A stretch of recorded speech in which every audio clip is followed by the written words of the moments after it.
Assalamu alaikum. Welcome you all here. In this topic, we will discuss rational expressions. Actually, rational expressions behaves like rational numbers. देखिए rational numbers क्या है जो हम बाकी level पे detail में discuss कर चुके हैं. दो numbers which can be written in p by q form where p and q belongs to z.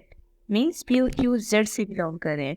Z actually integers का सेट है. ठीक है, मतलब अगर हमारे पास ये जो पी और क्यू है वो इंटीजर्स हैं तो वो एक्सप्रेशन हमेशा रैशनल होगा. ठीक है, तो हम कंडीशन क्या यूज करते हैं? Rational numbers can be written in the form P by Q where Q should not equal to zero. Q को जीरो नहीं होना चाहिए. कंडीशन ये होती है denominator should not be equal to zero. देखिए ना, वैसे भी अगर आपसे कहा जाए कोई भी नंबर है, फॉर एग्जांपल 1 को 0 से डिवाइड करिए, इट मींस नथिंग. क्योंकि किसी नंबर को आप 0 पार्ट्स में डिवाइड नहीं कर सकते. मतलब हम प्रॉपर फ्रैक्शन की फॉर्म में इसको डिफाइन नहीं कर सकते. इसका मतलब ये है कि ये मीनिंगलेस है. We will take some examples here. आप देख सकते हैं, फॉर एग्जांपल कोई भी न्यूमेरिक वैल्यू गिवन हो 5 डिवाइडेड बाई 6. ठीक है, तो आपने चेक करना हो कि ये रैशनल नंबर है या नहीं. तो आप देख सकते हैं 5/6 अगर देखा जाए तो पी और क्यू मतलब जो न्यूमरेटर और डिनोमिनेटर है वो दोनों इंटीजर से बिलोंग करें, क्योंकि 5 भी इंटीजर है, 6 भी इंटीजर है. इसका मतलब ये है कि अगर आप 5/6 की फॉर्म में लिखते हैं तो जो एक्सप्रेशन होगा वो भी एक रैशनल नंबर होगा. ठीक है, तो it means this is rational number. अब देखिए कौन सा ऐसा होगा जिसमें ये रैशनल नंबर नहीं होगा. इसके लिए हम ऐसा करते हैं, एक एग्जांपल कंसीडर करते हैं. For example square root 5/9. ठीक है, अब आप देख सकते हैं स्क्वायर रूट 5/9 में न्यूमरेटर स्क्वायर रूट 5 है, डिनोमिनेटर 9 है. 9 belongs to R and 9 belongs to actually G. ठीक है ना, जो इंटीजर्स का सेट है, इंटीजर से बिलोंग करता है 9, but square root 5 does not belong to z. इसका मतलब ये है न्यूमरेटर z से बिलोंग नहीं कर रहा. अगर न्यूमरेटर z से बिलोंग नहीं कर रहा, it is not a rational number. ये रैशनल नंबर नहीं है. ठीक है, तो मतलब हमेशा हमें रैशनल नंबर चेक करने के लिए हमेशा न्यूमरेटर और डिनोमिनेटर को देख लेना चाहिए. अगर न्यूमरेटर और डिनोमिनेटर बिलोंग कर रहे हैं इंटीजर सेट से, it means that will be rational number. अब देखिए रैशनल नंबर्स हमने जितने भी डिफाइन किए हैं, फॉर एग्जांपल 1/5, तो आप इसकी फाइनल फॉर्म को देखें. क्या वो खुद इंटीजर है? नो, ये खुद इंटीजर नहीं है. ठीक है ना, इंटीजर नॉट अ इंटीजर. लेकिन ये है कि न्यूमरेटर और डिनोमिनेटर को जस्ट इंटीजर होना चाहिए. तो मतलब यहाँ पे ये इम्पोर्टेंट है कि rational number need not to be a polynomial. Rational number need not to be an integer. उसको इंटीजर नहीं होना चाहिए. बिल्कुल इसी वे में हम ऐसा करते हैं कि रैशनल एक्सप्रेशंस डिफाइन करते हैं. रैशनल नंबर का मतलब ये है था कि न्यूमेरिक वैल्यू में हम न्यूमरेटर और डिनोमिनेटर को डिफाइन करेंगे. लेकिन हम जब रैशनल एक्सप्रेशन डिफाइन करते हैं ना, तो इसके लिए हमेशा हमारे लिए कंडीशन ये होती है कि any for any p of x and q of x. अगर फॉर एग्जांपल हम यहाँ पे p of x और q of x डिफाइन करते हैं where q of x is non zero polynomial. अगर हम q of x को नॉन जीरो पोलिनोमियल डिफाइन करते हैं तो any number which can be written in the form p of x divided by q of x is called a rational number.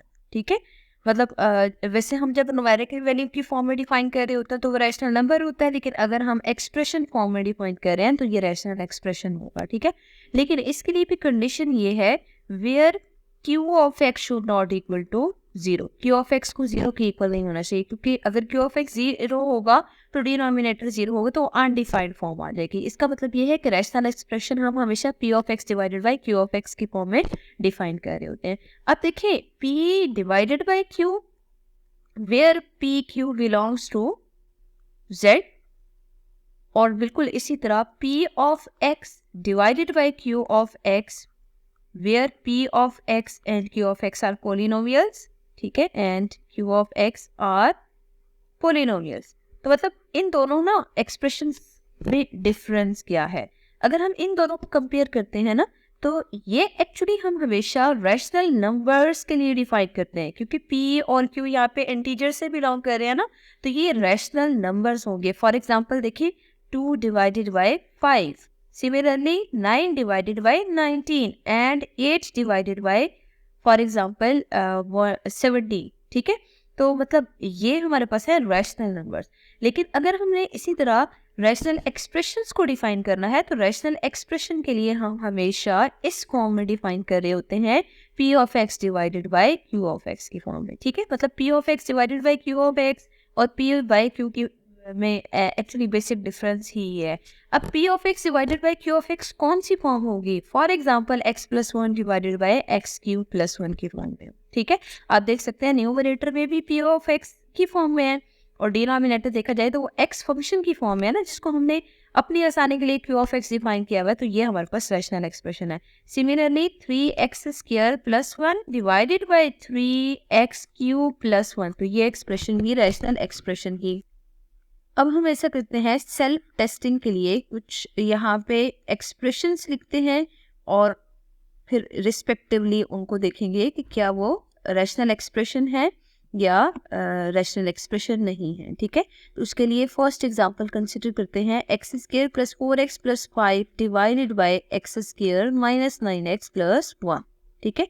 Similarly second consider करते हैं, x square plus 3x plus 8 divided by x square plus 3 square root of x plus 4, ठीक है। अब आप देख सकते हैं first वाले एक्सप्रेशन में सब की सब न्यूमरेटर में पावर्स पॉजिटिव आ रही हैं, डिनोमिनेटर्स में भी पावर्स पॉजिटिव आ रही हैं, और पॉजिटिव होने के साथ साथ वो पॉजिटिव इंटीजर भी हैं।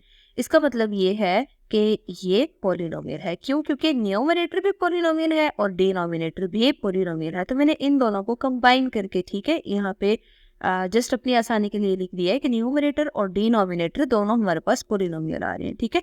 अगर न्यूमरेटर और डिनोमिनेटर पॉलिनोमियल हो तो क्या डेफिनेशन है रैशनल एक्सप्रेशन की कि p of x by q of x की फॉर्म में इस तरह लिखा जाए कि न्यूमरेटर और डिनोमिनेटर मतलब p ऑफ x और q ऑफ x दोनों पॉलिनोमियल हों। इसका मतलब ये है कि वो रैशनल एक्सप्रेशन होगा। तो डायरेक्ट लिख दें, इट इज रैशनल एक्सप्रेशन, ठीक है। ये डायरेक्ट टेस्टिंग है। अब आप सेकंड में देखें, सेकंड में न्यूमरेटर पॉलिनोमियल है।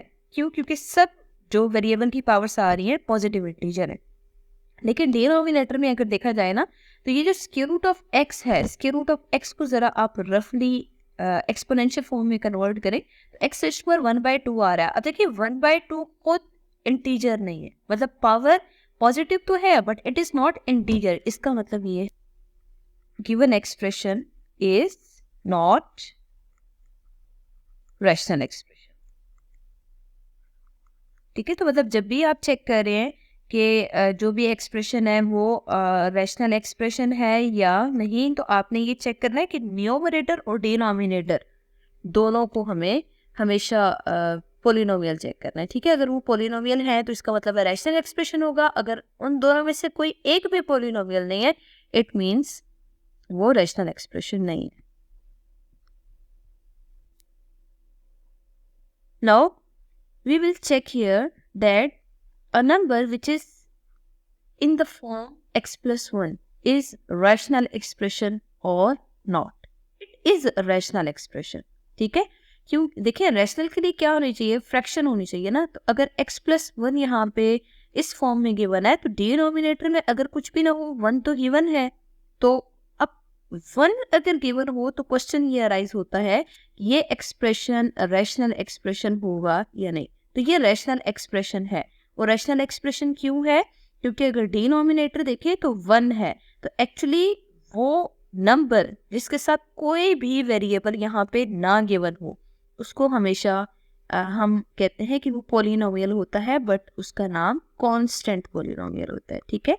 तो कांस्टेंट पॉलिनोमियल क्यों होगा? उसकी वजह ये है, जैसे देखिए ना a1 x raise to power 1 plus A not x raise to power 0 given है, ठीक है। अगर इसी को आप देखें तो एक्स रेज टू पावर 0 की जगह आप 1 पुट कर सकते हैं ना। अगर एक्स रेज टू पावर 0 की जगह आपने 1 पुट किया है तो ये पीछे एक्स ए नॉट बच गया, ठीक है। तो मतलब आपने ये याद रखना है, जैसे 3x स्क्वायर प्लस 1 गिवन हो या 12 गिवन हो फॉर एग्जांपल, तो इसके साथ वेरिएबल तो नहीं है, लेकिन वेरिएबल में भी पॉसिबल गिवन हो बट उसकी पावर 0, क्योंकि any number raise to power 0 is actually 1, तो मतलब में भी पॉसिबल वो उस वजह से 1 हुआ हो, ठीक है। तो आपने ये याद रखना, कोई भी हमें एक्सप्रेशन गिवन हो, for example 3x square plus 1, तो ये है तो रैशनल फॉर्म में नहीं है अभी फ़िलहाल, सिंपल हमारे पास अलजेब्रिक एक्सप्रेशन है, लेकिन ये रैशनल एक्सप्रेशन भी है, क्योंकि अगर इसके डिनोमिनेटर में कुछ भी नहीं है तो 1 तो हम लिख सकते हैं। अगर 1 लिख सकते हैं तो न्यूमरेटर पॉलिनोमियल है और डिनोमिनेटर कांस्टेंट पॉलिनोमियल है। It means this expression is rational. अब देखिए, आप यहाँ से ये कह सकते हैं कि every rational expression is not a polynomial. Her rational expression polynomial नहीं होता। क्यों? क्योंकि अगर हम एक रैशनल एक्सप्रेशन कंसिडर करते हैं 3x square plus 1 divided by 3x plus 9 for example given है, तो आप देख सकते हैं न्यूमरेटर डिनोमिनेटर तो पॉलिनोमियल है, लेकिन अगर फुल फ्लेज आप इस पूरे एक्सप्रेशन को देखें जो रैशनल एक्सप्रेशन गिवन है, तो ये खुद पॉलिनोमियल नहीं है। क्यों पॉलिनोमियल नहीं है? क्योंकि डिनोमिनेटर में देखें तो यहाँ पे x गिवन है, जब आप इसको न्यूमरेटर में लेके जाएंगे तो इसकी पावर नेगेटिव हो जाएगी, तो इसका मतलब ये है कि ये खुद पॉलिनोमियल नहीं है, लेकिन ये रैशनल एक्सप्रेशन है, ठीक है। It means every rational expression is not a polynomial, वो पॉलिनोमियल नहीं होता, ठीक है। लेकिन अगर फॉर एग्जांपल आपसे इस रैशनल एक्सप्रेशन के बारे में पूछा जाए, जिसको अभी मैंने हाईलाइट किया है सर्कल से, 3x square plus 1 divided by 1 को, तो ये रैशनल एक्सप्रेशन इटसेल्फ पॉलिनोमियल भी है। क्यों? क्योंकि देखिए डिनोमिनेटर में 1 गिवन है ना, अगर डिनोमिनेटर में 1 है तो डिनोमिनेटर में 1 लिखे या ना लिखे इससे कोई फर्क नहीं पड़ता। इसका मतलब ये है कि ये rational expression 3x square plus 1 polynomial होगा। अगर ये पॉलिनोमियल है तो जो फुल रैशनल एक्सप्रेशन आ रहा है वो भी पॉलिनोमियल है। It means every rational expression need not to be polynomial, but every polynomial is rational expression. Hope so lecture is understandable. In the next lecture, we will discuss some properties related to rational expressions.